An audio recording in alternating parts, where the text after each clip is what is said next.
Hello, I'm Starlight Flux. Donald Trump. You do realise your significant other is going to hate you for that, don't you? Well, I mean, I've done the UK Apprentice. Now let's do the US Apprentice. If you think, you possibly, well, you will see that in the flipping reaction below. I might as well mention that before we forget. It was a very enjoyable episode, let's put it that way. Good moral as well, because, learning that perfection is essentially imperfect in itself because it doesn't exist, so... Yeah, I kind of like it. I mean, sometimes you can find perfection in things that are imperfect. For instance, my new car, it's imperfect, but that's what makes it perfect. It's annoying, but I still love it. I still like the fact that despite Twilight is a ruler of a school and possible ruler of a nation in the future, she's still panicking about the most insignificant small little things. I mean, that's just classic Twilight. To be fair, I can relate to her because there's sometimes there's stuff that you shouldn't be bothered about, but it kind of does because you don't. It's not the thing itself. You're worried about the consequences more than anything. Oh yeah, she was more worried about the consequences. I felt that before. I mean, again, it's understandable. I go back to the time when I, let a library book overrun.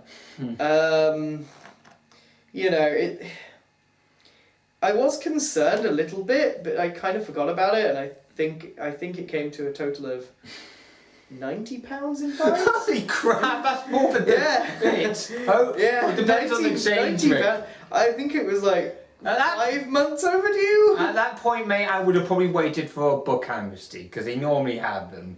Yeah, the university was just bugging me. In which case, I bought it in, and then kindly they wrote all of it off there because they realised he's not going to be able to afford this. Yeah, because you're a student, for God's sake. Most students won't be able to afford that. Yeah, £90. A university library is probably going to be a bit more lenient anyway. Yeah, because they realise that the students can't afford that. Yeah, £90 in fines. It's still excessive anyway.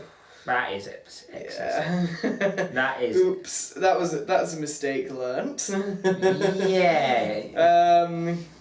I honestly can't remember if I've ever had one laid back. Yeah, I know, but let's put it this way. That day I bought it back, I was twilighting hard. Well, yeah, let's put it this way. I think the thing is, I have to wonder, does this mean that, does this mean Derby's now got a consistent voice actor? Because that's the same. I don't know. Who was the voice actor? We never checked. I don't think we didn't. I don't think we did. But the thing checked. But the thing is, I think it's the same voice actress as the last time. I think it is because it sounded like it was the same voice. I can't remember what she sounded like last time. It's been a while since we had. No, she definitely. Because I remember the Christmas special one they did, and the one that was released actually near Christmas, and it was the same voice actress, I think, or at least sounded like the same voice actress. I have no idea, frankly. But I mean, if it was near Christmas when Derpy was last heard, then likely, because they likely shot that, recorded that, released it at the time, and we're recording this, so you can edit it and probably get it done. So chance are with the production, it is the same voice actor. Yeah. I mean, it's convenient. I mean, we're only in April, end of April. Yeah. Christmas was only 4 months ago. Yeah, true. May as well call the same voice actor in. But yeah, I mean, it's nice to see Moondance again. I like to see continuity. It's nice to see, what's her name? Masala?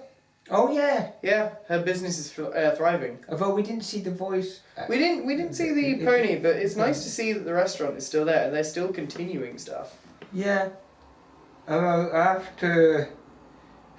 So, I don't really know what else to say, really, because It was a good episode. If I was going to rate it, because I believe we still do this, don't we? Yeah, we still do. The rating of out of 10, I would probably end up giving that, it was above average, a very important message. I'd probably give that a 7.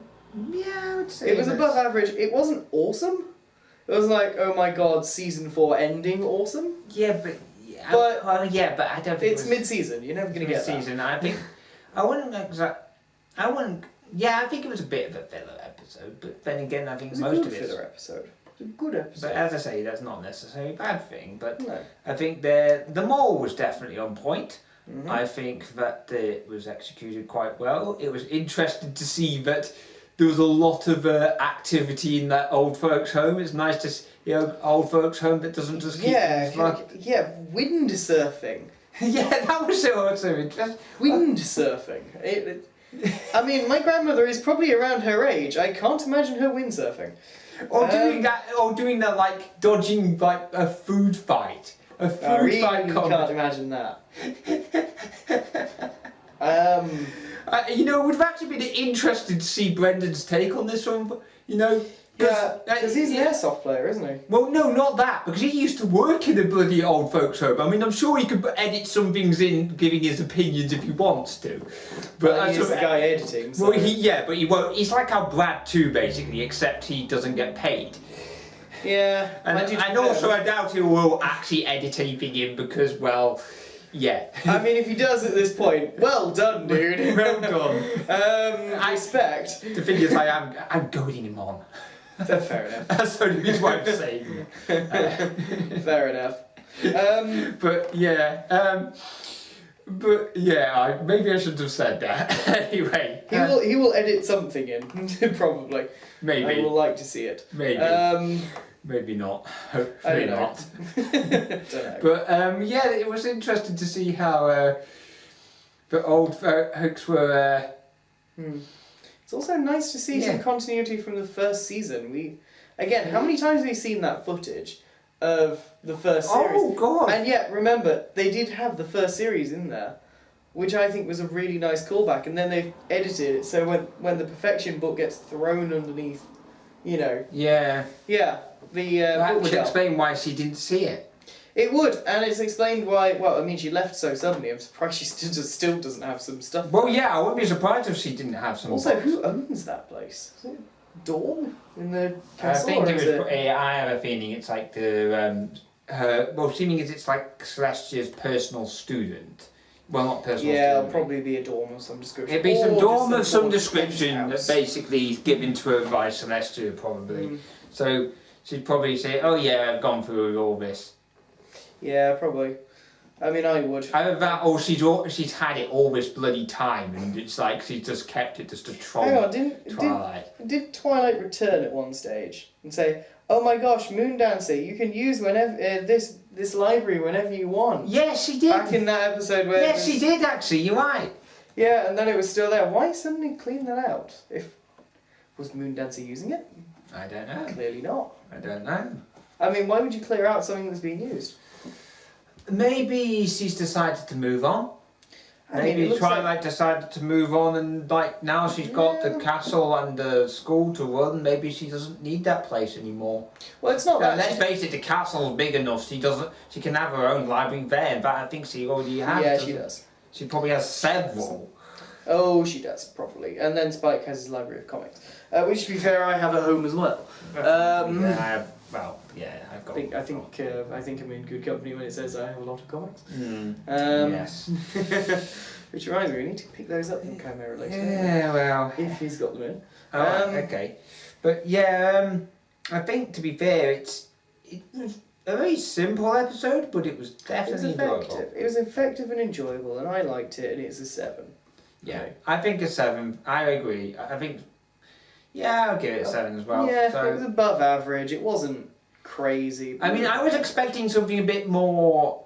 Oh my gosh! When I saw the point of no return, I thought it would be something quite significant when I saw the title. But well, I mean, point of no return. Well, she didn't. She did return the book, but she ended up keeping the book. Yeah, because they replaced it anyway. So yeah, I suppose that's the no return. Yeah. Well, anyway. I think that's pretty much all we can say on the subject. Really. To sum up, decent episode, would recommend watching Decent episode, good moral. And there's definitely some very funny bits in it, and especially quite a few meme based. Yeah, I was going to say, how many memes are coming out of this episode? Well, I think there's going to be probably one with the, what that picture where she was showing the picture? That will be memed. I think I've seen some of that on Facebook already. Accidentally. Yeah, because the thing is, sometimes if it's a meme out of context, you won't actually know what show it's from. I knew what show that was from, and I had a feeling it was from this episode. I was right. I think I already saw the library card as well from this episode. Didn't we see that before as well? I'm not sure. I'm not sure. Either way, let's just summarise and. Well, I think we pretty much episode. summarised anyway. So good episode, good mould. That's pretty much all we can, and probably quite a lot of meme potential. So, anyway, I think that's probably a good place to end this discussion. So, I'm Starlight Flux. I'm Theopophetus. Who? Who? Shout out to Dragon's Den fans. Jesus Christ. I think I better end it here before he does any more stupid puns or of name drops. Well, I mean, it's better than saying that I'm Deborah Meaden. Dare I ask who that is? Another dragon. Alright, okay. I suppose in America, Shark Tank. Anyway, see you next time. Later.